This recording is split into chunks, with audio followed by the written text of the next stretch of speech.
Hello and welcome back to my channel, or to my channel if this is your first time visiting me here. Um, Today I'm going to be talking a little bit about the elderly and the falls.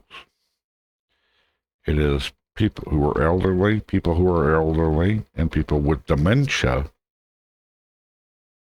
who are not even elderly yet, but if you're elderly and to have dementia and Alzheimer's at the same time, that makes it even worse. It's a big problem for us solo caregivers when you're alone, because really they need to have, your loved one, the person you're caregiving for needs to have, is multiple people running in different shifts watching them, because you can't take your eye off them for a minute. And as the disease and age progresses, you will discover that and know it keenly, that anytime you think everything is going well, that's when the unexpected comes out of nowhere and hits you in the head. Falls.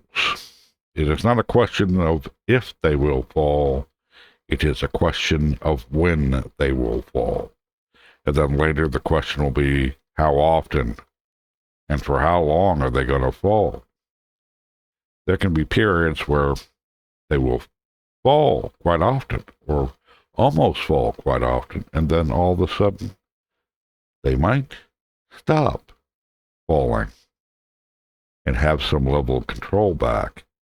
And so that lulls you into the habit, the habit of doing other things because you're not so concerned about them falling.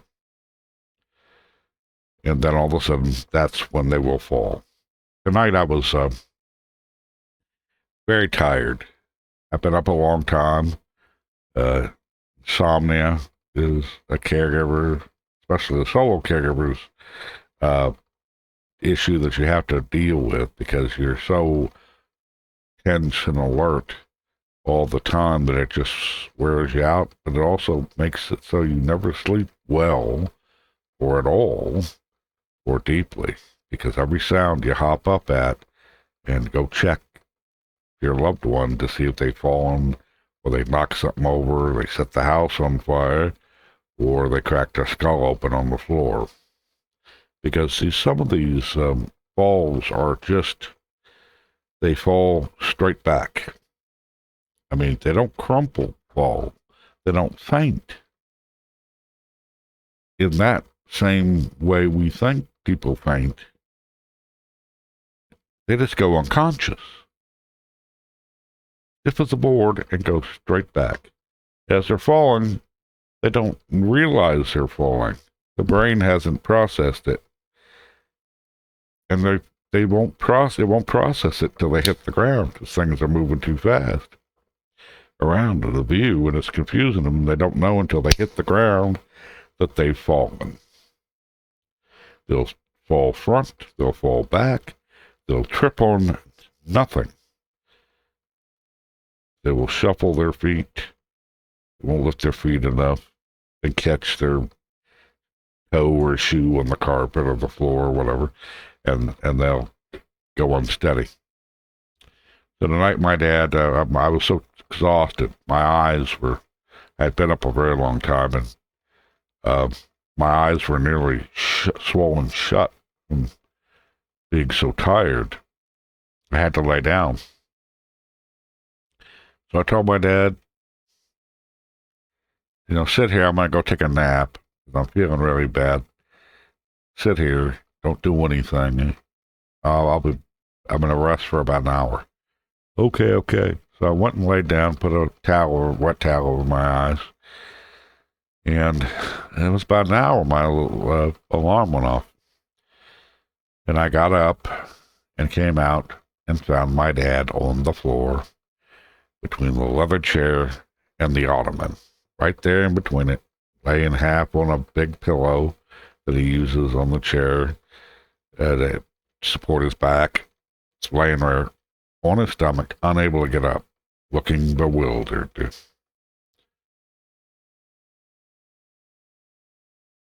So what he had apparently done while I was sleeping or resting for an hour was he got up out of his chair, went to the thermostat, turned the air conditioning off and turned the heat on in September.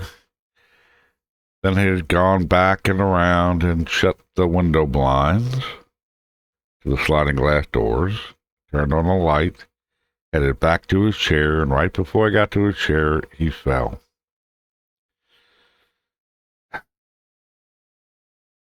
And I think he hit his side on the ottoman as he went down.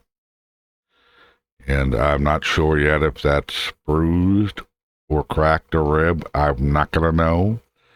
But once I got him off the floor, and it took a while, as big as I am and as small as he is, to get him up, because can't lift him up that way easily when they're in pain. But I got him up and I got him in this chair, and I checked him, and it didn't see any bruising, it didn't see any depressions, felt around his ribs, didn't feel anything there. So I didn't feel the need to pack him in the car, take him to the ER.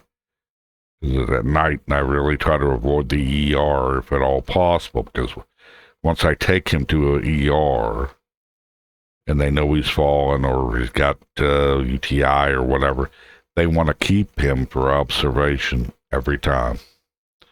And once they get a hold of him, they keep him for a week. And by the time they release him back to me, he's mentally and physically destroyed. They cured whatever the thing was that was ailing him, but he's destroyed. All the routines and habits and everything we know what to do and how to do, he's forgotten. And it takes me months to build him back up.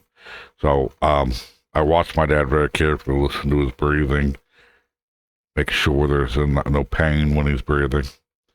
But I'm going to have to call the clinic in the morning, the VA clinic, and to tell them we need to get him x-rayed for this. And hopefully I'll get to go to an urgent care center, urgent care plus center, where they'll do that. I won't have to go to the ER. Or maybe we could set up something with radiology. Who the hell knows? Sorry, but I'm just worn out again, and I'm not going to be able to sleep tonight because I'm going to keep going into this bedroom, checking on him, waking them up and checking on him, and checking his bruises under his shirt, feeling around, listening to his breathing. And so it's one of those things. It's not a question of if they're going to fall, it's when they're going to fall. And they lull you into the belief that they've stopped that falling, and they got their mind straight. But with dementia and with age, that's never going to be repaired. That's never going to be resolved. They're going to fall. They get distracted, they're going to fall. If they're just standing there, they can just fall. They have to be mindful of that. It is one of those things where you have to keep an eye on them. You got to declutter your house and make sure there's no trip hazards. And your loved one will always create trip hazards. They'll put magazines on the floor. They'll put their shoes right next to their chair. Where they get up and walk up to, they'll and totally forget that they put their shoes right there in front of them. But like I said, it's when they're a solo caregiver, you can't watch them 24 hours a day, nonstop. And even if you're running in shifts, you cannot keep an eye on them all the time. It's an impossibility. You need a moment. You need a break. You go to the lobby.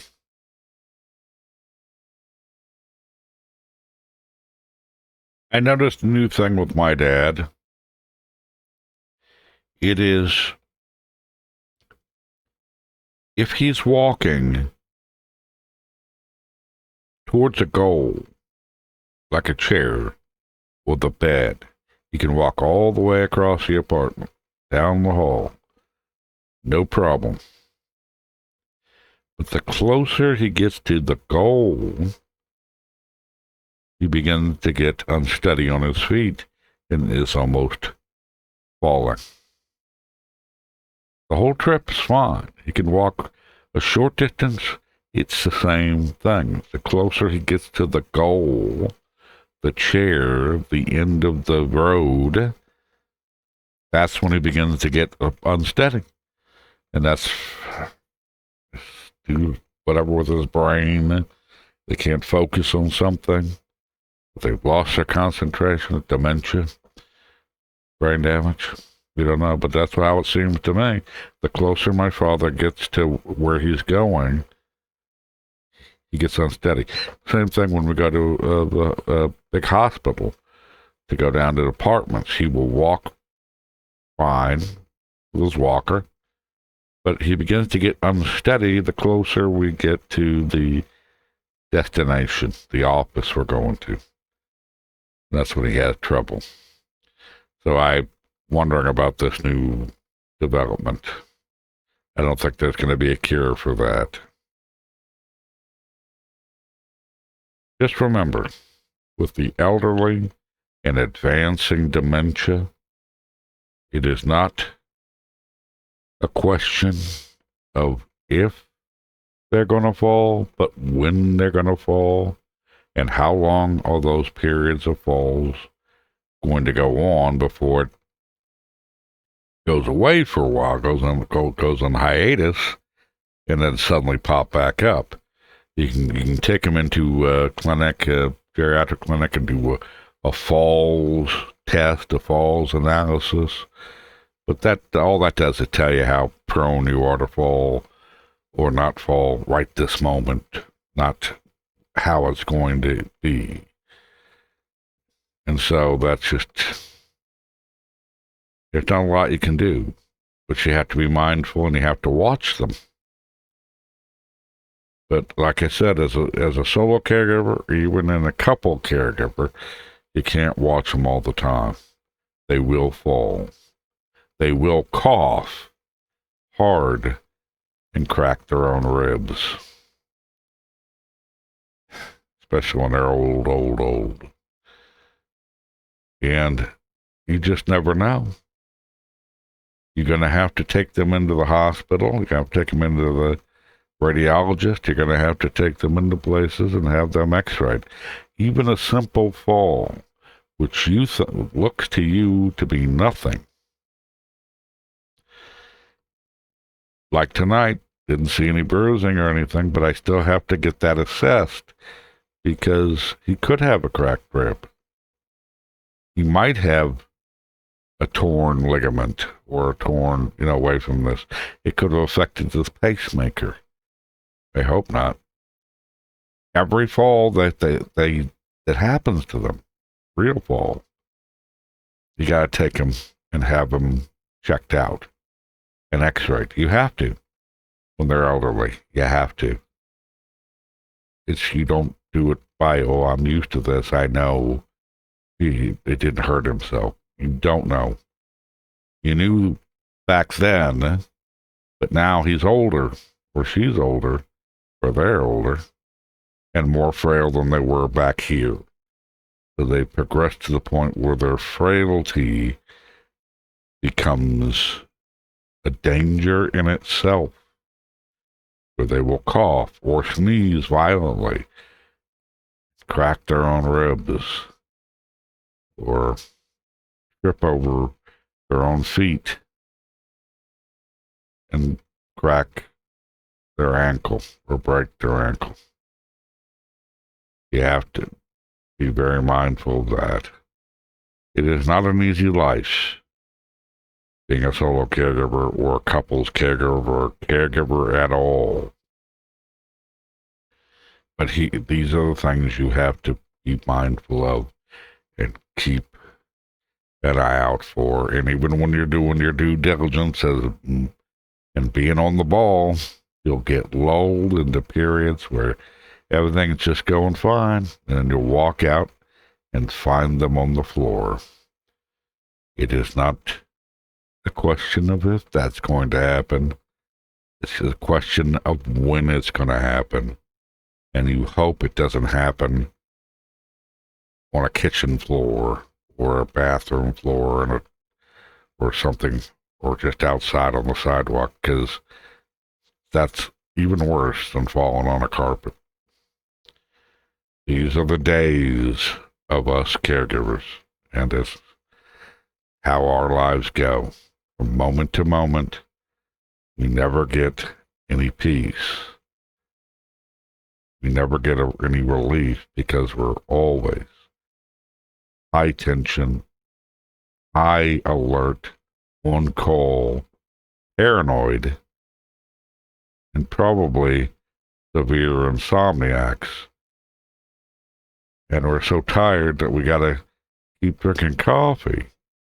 Not to keep ourselves awake. No. We drink coffee so that we can continue to breathe. So we can have that bit of extra energy to hop up in case something happens. So even though I was so beat and tired earlier tonight, and my eyes were swollen shut, I'm going to have to continuously check on my father every hour or two and see how he's doing, and if that is getting any worse, if there's bruising happening, if there's any more pain, if his breathing becomes restricted, because 91 years old, he could very well die if he can't breathe. And then once they fall, or they crack a rib, they're prime candidates for infection, pneumonia, and other things. It's just, of course, this fall happened just after he got off some antibiotics for the UTI, which I mentioned in another video. And so his resistance is already low. And one of the reasons he might have fallen is because he's got diarrhea, still does, not as bad as it was, but it could be a side effect of the antibiotics, the unsteadiness, the confusion, all that. A no-win situation being a caregiver, a family caregiver.